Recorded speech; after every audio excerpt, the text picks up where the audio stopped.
Our first of many Texas position previews right here at Mark Rogers TV.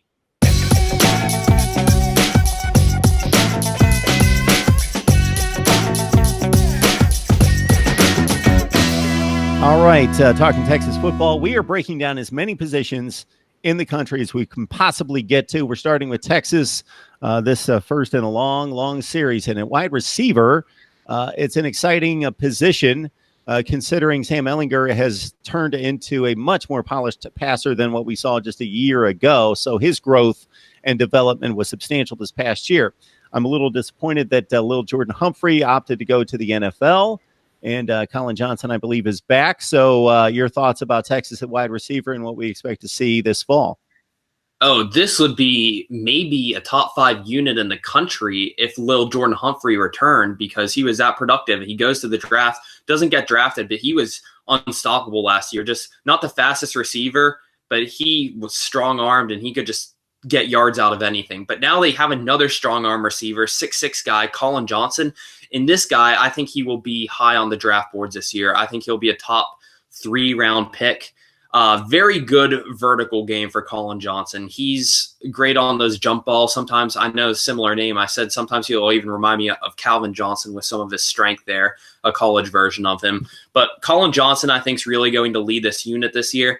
And then after Collin Johnson, they don't have another star receiver, but someone can always mold into that. Lil Jordan Humphrey wasn't really viewed as a top receiver. He wasn't someone who they thought was going to go to the draft after his junior year until he just had a breakout season last year. So there's a lot of guys that could have breakout seasons. I'm looking at sophomores, Joshua Moore and Brennan Eagles, players that didn't get much playing time last year, but they were highly rated recruits, guys that have produced in spring games and produced in practices before, because I don't see Texas getting as much production out of the other seniors. I mean, Devin Duvernay will probably be the other main starting outside receiver along with Collin Johnson.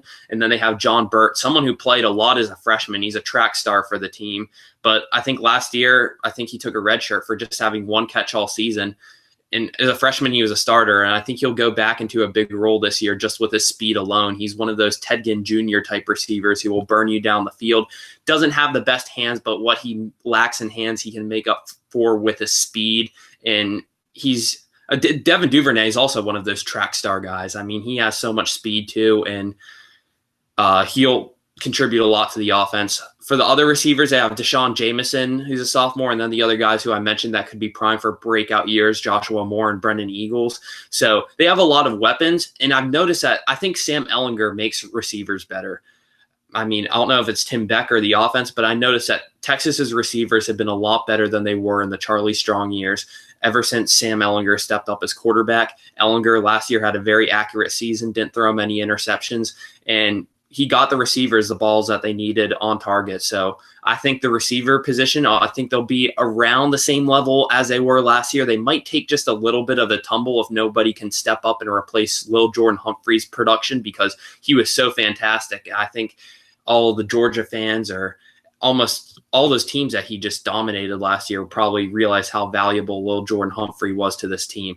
But I think this time it's a year for Collin Johnson to retake his role back from 2 years ago as the main guy, and the rest of the receivers, it's just time to step up. So as you mentioned, Steve, a lot of production gap there with Lil Jordan Humphrey leaving. Bird had the one catch, as you mentioned. Eagles with only one catch for 35 yards. Joshua Moore with 7 catches. Devin Duvernay, the third option in the pass game last year, comes back with 41 catches and 4 touchdowns at 13 yards per reception. But Lil Jordan Humphrey, I don't think anyone expected to have the quite numbers that he had in 2018 at 86 catches, 9 touchdowns, and almost 1,200 yards. So a big production gap to be made up, but we see it every year in college football where guys that have the big pedigrees coming out of high school are able to, and when you've got a cross section of them, you've got 4 or 5 guys, the numbers speak to the probabilities that 1 or 2 of them are going to show up and be able to fill that gap and emerge in August camp to show that they need playing time and that they need targets. And that should happen for this Texas offense.